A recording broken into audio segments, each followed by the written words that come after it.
Hello again from Kampala in Uganda on this Good Friday. Happy Easter to you.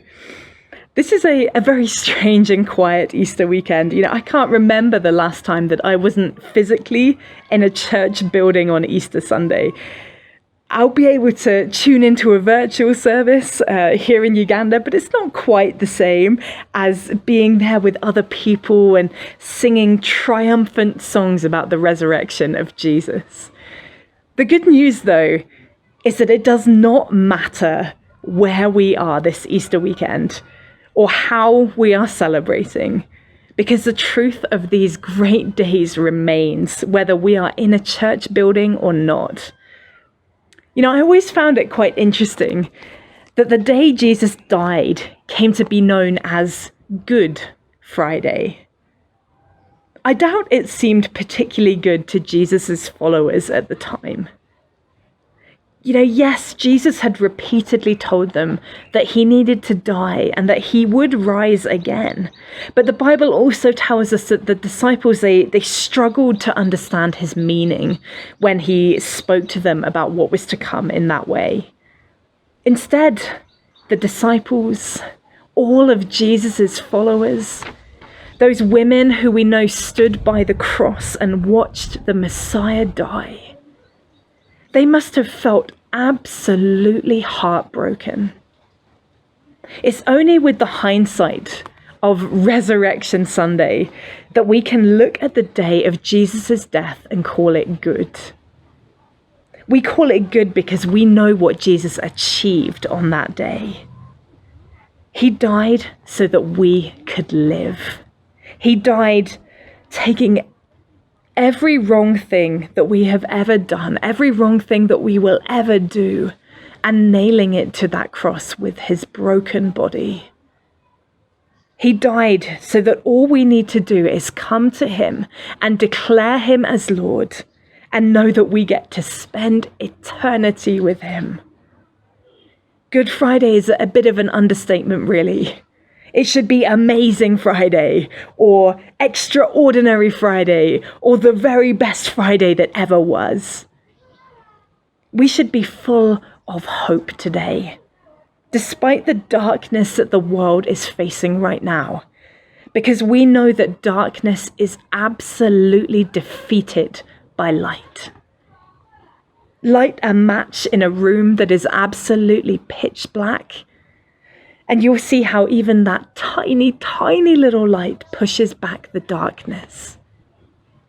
Just look at what the prophet Isaiah had to say in Isaiah chapter 60, verses 1 to 2.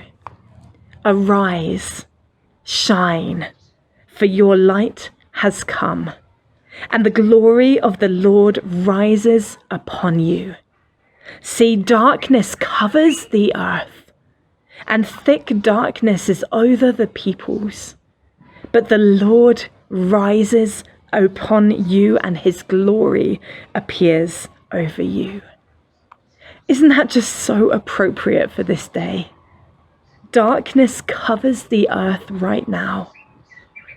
Thick darkness of hopelessness and fear is over people here in Uganda and in the UK, where I'm originally from, and in pretty much every country all around the world.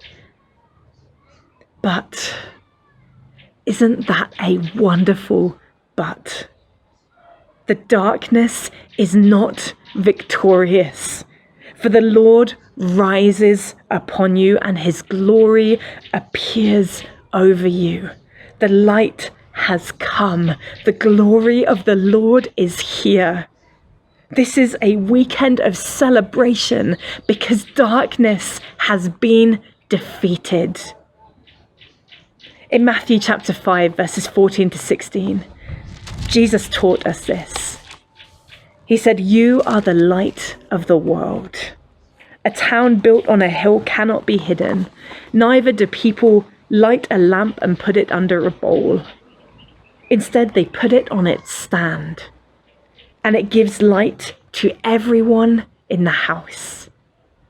In the same way, let your light shine before others, that they may see your good deeds and glorify your Father in heaven." In this dark time in the history of our world, we are called to be light. On this Easter weekend where we're sitting in our houses, maybe a little bit sad not to be celebrating together, we can still be light. Let hope ooze out of you today and this weekend. Speak about things that are good and hopeful. Only post things on social media that are positive and point people towards your Father in heaven. Be a light in the darkness for your family this weekend. Wave at your neighbors and give them the biggest smile you possibly can. Give a great shout of hallelujah, because he was dead, but he is risen, and we will rise with him.